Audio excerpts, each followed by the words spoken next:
Salut à tous, on se retrouve aujourd'hui pour l'épisode 1212 du Zap Image. On commence sans perdre de temps avec la première demi-finale de Ligue des Champions. C'était hier soir entre l'équipe allemande de Leipzig et l'équipe française du Paris Saint-Germain. Et gros succès du PSG qui a très bien géré cette demi-finale.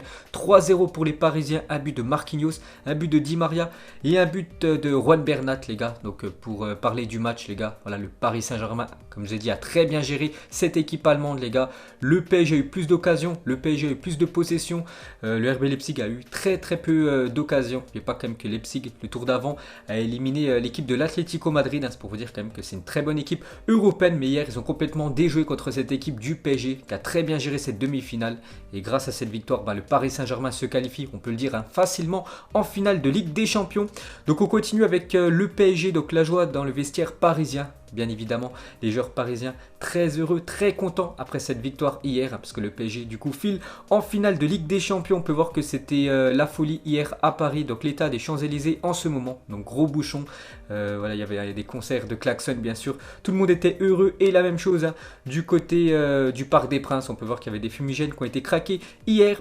Donc on continue les gars avec ce Paris Saint-Germain, vraiment magnifique saison pour le PSG. Donc le PSG n'est jamais allé aussi loin sous l'ère qatari, donc depuis le rachat du club en 2012, à chaque fois c'était au mieux quart de finale. Donc quart de finale, on en avait marre, voilà. 4 fois d'affilée quart de finale, ensuite 3 fois les huitièmes de finale, c'était encore pire. Et cette année, c'est au moins la finale. Donc ça sera, même s'ils perdent la finale les gars, ça sera au moins une année réussie pour le Paris Saint-Germain, parce qu'ils auront atteint au moins la finale de la Ligue des Champions. Donc on continue avec eux, donc le PSG n'est plus qu'à un match d'un quintuplé historique, parce qu'oubliez pas que cette année ils ont quand même fait carton plein, que ce soit Trophée des Champions, Ligue 1, Coupe de France et Coupe de la Ligue, et pourquoi pas la Ligue des Champions. On en saura un petit peu plus dimanche prochain, ça peut être une saison historique pour le club parisien. On continue avec le PSG, disputera dimanche la première finale de Ligue des Champions de son histoire, parce que le meilleur parcours du Paris Saint-Germain en Ligue des Champions, c'était en 94-95, demi-finale. Bon après, les deux matchs, donc match aller et match retour, avaient été perdus contre l'équipe de l'AC Milan qui avait joué cette finale de Ligue des Champions. Donc cette année les gars, c'est tout simplement la meilleure année du Paris Saint-Germain en Coupe d'Europe. Donc en espérant bien sûr qu'ils puissent remporter ce trophée dimanche. On continue les gars avec le Paris Saint-Germain, devient le 5e club français à disputer une finale de Ligue des Champions après Reims, Saint-Etienne, l'OM et l'équipe de Monaco. Donc Monaco, c'est la dernière équipe française à avoir été en finale de Ligue des Champions en 2003. Ça fait quand même 17 ans qu'on attend un club français en finale de LDC. Donc mauvais souvenir pour Monaco qui s'est incliné 3-0 contre l'équipe de Porto il y a 17 ans. On continue avec les clubs français en finale de Coupe d'Europe, cette fois-ci toutes les Coupes d'Europe, que ce soit la Ligue des Champions, l'Europa League ou même la Coupe des Coupes, ancienne Coupe d'Europe. On peut voir qu'il y a seulement 2 équipes françaises qui ont réussi à remporter un trophée en Coupe d'Europe. Donc l'OM en 1993, bien évidemment la Ligue des Champions, et le Paris Saint-Germain en 1996, c'est la Coupe des Coupes, voilà, qui avait gagné cette équipe du PSG. Sinon souvent quand même les clubs français vont en finale, mais le problème c'est qu'ils perdent souvent les finales de Coupe d'Europe. Ensuite, pour continuer avec le Paris Saint-Germain, on peut voir que c'est la 41e équipe de l'histoire à atteindre la finale de la LDC. Donc félicitations aux Parisiens. On continue avec eux et un record est tombé hier. Tout simplement, le PSG devient le 2e club de l'histoire à marquer lors de 34 rencontres consécutives en Ligue des Champions après le Real Madrid entre mai 2011 et avril 2014. La dernière fois que le club parisien n'avait pas marqué en Ligue des Champions, c'était en quart de finale de Ligue des Champions 2016 face à Manchester City. En plus, ils avaient perdu cette double confrontation contre l'équipe de Manchester City. Donc il y a plus de 4 ans les gars, quand même, que l'équipe du Paris Saint-Germain, à chaque match de Ligue des Champions, marque au moins un but. Donc actuellement, ils sont ex-aequo avec l'équipe du Real Madrid, 34 rencontres consécutives. Donc s'ils marquent lors de la finale, c'est eux qui détiendront ce record. Ensuite, pour continuer les gars avec le PSG, cette fois-ci, on va plus regarder la prestation des joueurs hier. On commence tout d'abord avec l'homme du match hier, sans surprise les gars, c'est l'Argentin Ángel Di María qui a été exceptionnel les gars. Donc c'est lui qui reçoit le trophée de l'homme du match, amplement mérité pour lui. Il avait beaucoup manqué contre l'Atalanta Bergame vu qu'il était suspendu. Hier il a fait un bien fou. Donc son match les gars en stats, c'est quand même un but et 2 passes D pour Ángel Di María. Mais quel match de Di María hier, il a été fabuleux l'Argentin. Et pour finir avec lui, donc du coup il devient le 4e meilleur passeur décisif de l'histoire de la Ligue des Champions ballons ex aequo avec Iniesta. On peut voir ce classement toujours dominé quand même par Cristiano Ronaldo, qui est meilleur buteur et meilleur passeur de cette Ligue des Champions. On peut voir du coup que Angel Di Maria et Andrés Iniesta maintenant sont les deux à la 4e position avec 26 passes D. Ensuite, pour continuer avec l'Argentin, une déclaration de Nagelsmann, l'entraîneur du RB Leipzig, qui était choqué à la fin du match du niveau de Angel Di Maria. Il a dit: Di Maria, je pense qu'il n'a pas perdu un seul ballon ce soir. La qualité individuelle des Parisiens est vraiment supérieure.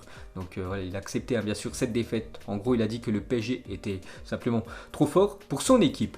Ensuite les gars, on va parler d'un joueur du PSG qui est souvent décisif dans les grands rendez-vous. C'est le défenseur gauche espagnol Juan Bernat, décisif dans les grands matchs depuis son arrivée. Donc il a été buteur quand même en Ligue des Champions contre l'équipe de Naples, Liverpool, Manchester United, Dortmund et le RB Leipzig, pour vous dire, qui marque lors des grands rendez-vous. N'oubliez pas quand même que c'est un défenseur, il marque souvent lors des grands matchs. Juan Bernat. Et pour finir avec lui les gars, donc on va comparer ses stats en championnat et en Ligue des Champions. On peut voir que c'est un joueur de Coupe d'Europe. Donc en championnat dans sa carrière, en tout c'est 170 matchs, seulement 5 buts, alors qu'en Ligue des Champions 42 matchs, donc beaucoup de matchs en moins, mais quand même 7 buts pour le défenseur espagnol. Ensuite les gars, on va parler d'un autre défenseur hier qui a été exceptionnel. Pour moi ça a été le meilleur défenseur parisien, c'est Presnel Kimpembe, et prestation XXL du défenseur français. Donc en tout il a touché 109 ballons, donc c'est le deuxième joueur sur les 22 qui était titulaire à avoir touché le plus de ballons. 99% de passes réussies quand même pour Kimpembe, 10 dégagements et 9 récupérations de balles. Énorme match hier du défenseur français. Ensuite les gars, une petite photo de Angel Di Maria et Neymar. Donc Neymar lors des tours précédents, je vous montre à chaque fois, qui porte des lunettes un peu spéciales. Mais voilà, des lunettes on peut dire porte-bonheur pour Neymar. Donc encore et toujours les lunettes pour Neymar. Donc on continue avec la star brésilienne. Donc quand Neymar chambre le Red Bull en story Instagram, on peut voir qu'il a mis une photo sur sa story Instagram. Il est en train de boire tout simplement dans un gobelet Red Bull. Donc pour continuer avec lui, donc l'émotion de Neymar après le coup de sifflet final, donc genou à terre Neymar les gars, qui était très heureux bien sûr de ce succès et surtout de jouer une nouvelle fois dans sa carrière une finale de LDC. Donc on continue avec lui, donc c'est un grand Neymar quand même qu'on voit cette saison. Donc Neymar est impliqué dans tous les matchs à élimination directe qu'il a disputé dans cette Ligue des Champions. Donc en 8e de finale, buteur lors du match aller contre Dortmund, buteur aussi au match retour contre l'équipe allemande de Dortmund. Il a été passeur décisif il y a quelques jours contre l'Atalanta Bergame, et hier aussi passeur décisif avec une magnifique talonnade pour Angel Di Maria, donc ultra décisif le Brésilien.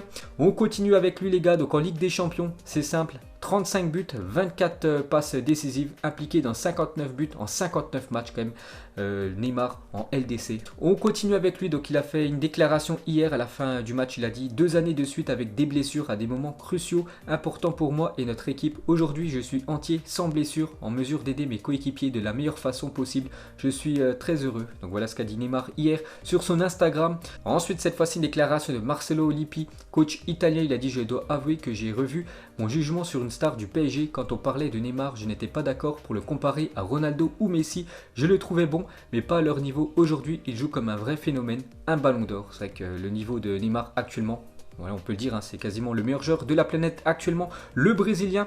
On continue avec lui les gars, on va parler d'une info, une rumeur les gars que je vois quand même pas mal sur Twitter. Donc on va clarifier tout ça.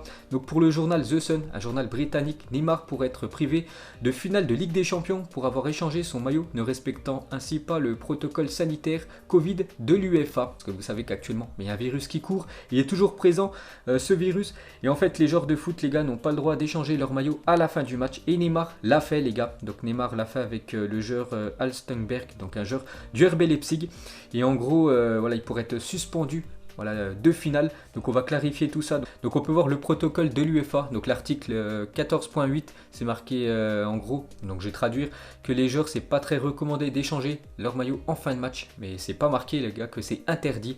Donc d'après l'article 14.8 de ce protocole qui concerne justement les échanges de maillots après match, il est simplement précisé qu'il est recommandé aux joueurs de se restreindre dans l'échange de maillots, mais non que c'est interdit. Donc en gros les gars, Neymar les gars, on va voilà, clôturer cette rumeur, pourra bien sûr jouer cette finale de Ligue des Champions.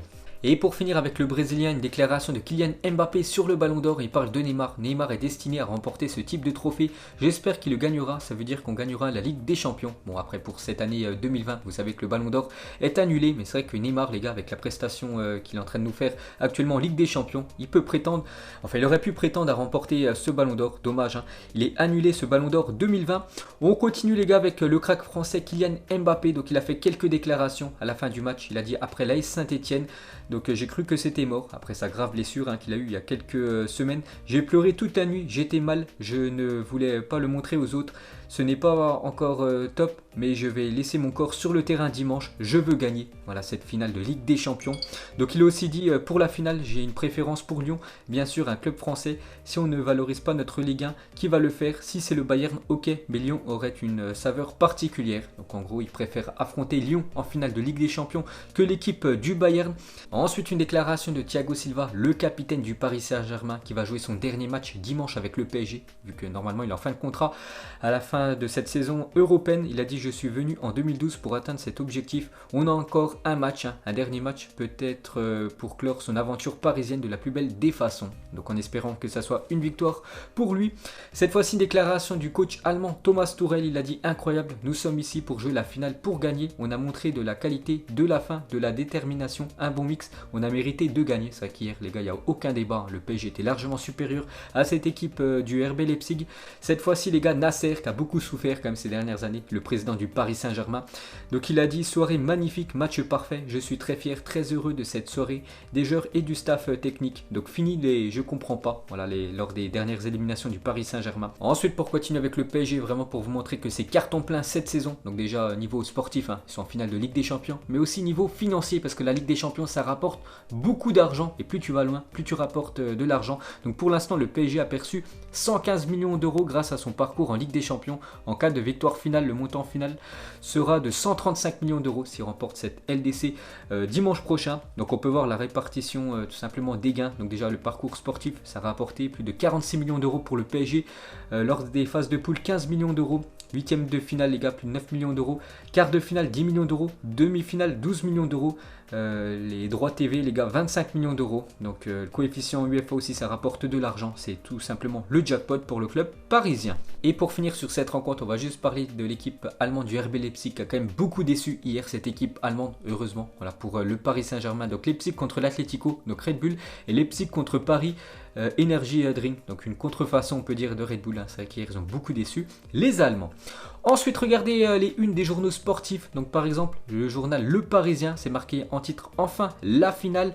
On peut voir aussi en Espagne, hein, ça fait la une, cette qualification du Paris Saint-Germain en finale. On peut voir la une du journal AS avec bien sûr Marquinhos et Neymar en train de célébrer un but. Cette fois-ci, la une du journal L'Équipe, c'est marqué: la force est en eux. Donc par rapport bien sûr à cette qualif du PSG. Et l'autre une du journal L'Équipe, parce qu'il y a toujours deux unes, donc une nationale et une spéciale Lyon les gars. Donc ce soir, l'immense défi bien sûr, hein, parce que ce soir les gars, vous savez que Lyon joue cette deuxième demi-finale contre l'ogre bavarois, l'équipe du Bayern Munich. Donc le football français peut entrer dans l'histoire de la Ligue des Champions aujourd'hui. Donc ce soir les gars, Lyon contre le favori de l'épreuve les gars, cette équipe du Bayern. Donc on peut voir les compos probables du choc ce soir entre Lyon et le Bayern. Donc côté lyonnais en gros, c'est l'équipe qui a joué les deux derniers matchs de Ligue des Champions, donc contre la Juventus et contre l'équipe de Manchester City. Donc toujours avec Depay et Cambi devant, Aouar, Guimarães et Cacré en milieu de terrain. Sinon c'est la même défense, le même gardien, donc rien ne change. Et la même chose côté Bayern Munich, hein, c'est la même compo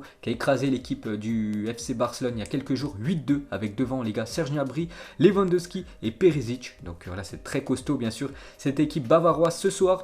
Donc une déclaration de l'attaquant allemand Serge Gnabry, il a dit: nous savons que Lyon est une équipe très forte défensivement et qui peut faire mal en contre. Nous devons être sérieux dès la première minute du match. C'est vrai que Lyon, leur point fort c'est quand même la défense actuellement, parce qu'ils encaissent quand même très peu de buts en Ligue des Champions et font quand même des sacrées contre-attaques. Voilà, on a bien vu contre Manchester City. Donc Gnabry bien sûr, hein, voilà, craint quand même cette équipe de l'OL. Cette fois-ci, une déclaration du président du Bayern. Il a dit: après le match face au Barça, je suis allé dans le vestiaire et je m'attendais à voir les joueurs célébrer cette grande victoire, hein, 8-2 quand même. Mais en fait, ils étaient très calmes et déjà concentrés sur le prochain match, hein, cette demi-finale ce soir. C'est vraiment des robots, hein. Ces joueurs du Bayern, ils ont qu'un point de vue les gars, c'est de remporter cette LDC.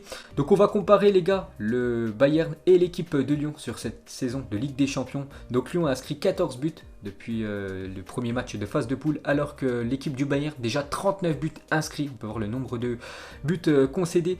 Le Bayern a gagné ses 9 matchs. Le Bayern a tout gagné ces matchs cette saison en Ligue des Champions. Lyon a gagné seulement 4 matchs, mais c'est quand même en demi-finale de LDC. Donc bien sûr, cette demi-finale est déséquilibrée, mais voilà. Lyon peut bien sûr faire déjouer cette équipe du Bayern. Donc n'oubliez pas que les 2 derniers matchs de cette Ligue des Champions seront diffusés sur TF1 et commentés par le duo Margoton-Lizarazu. Donc ce soir, Lyon-Bayern, les gars, tout le monde pourra regarder cette demi-finale vu que le match sera sur TF1 et dimanche aussi. La finale sera sur TF1 à 21h. Le PSG soit contre Lyon, soit contre le Bayern Munich. Et on va finir les gars ce Zap Image bien évidemment avec le prono de cette deuxième demi-finale de Ligue des Champions ce soir entre Lyon et le Bayern. Donc mettez-moi un prono en commentaire. Donc moi les gars, je dis, je soutiens bien sûr Lyon ce soir contre le Bayern. Mais voilà, le Bayern, les gars, c'est quand même un rouleau compresseur. 8-2 lors du dernier match contre le FC Barcelone. Je vois pas comment Lyon pourrait éliminer cette équipe du Bayern. J'espère me tromper. Donc je vais partir sur une qualification du Bayern. Je vais dire 4-0 pour les Bavarois. Donc voilà les gars, la fin de ce Zap Image 1212. Donc si ça vous a plu, un petit like et je vous ferai l'épisode 1213 demain. Donc moi je vous laisse et je vous dis à la prochaine. Comme d'habitude, ciao à tous.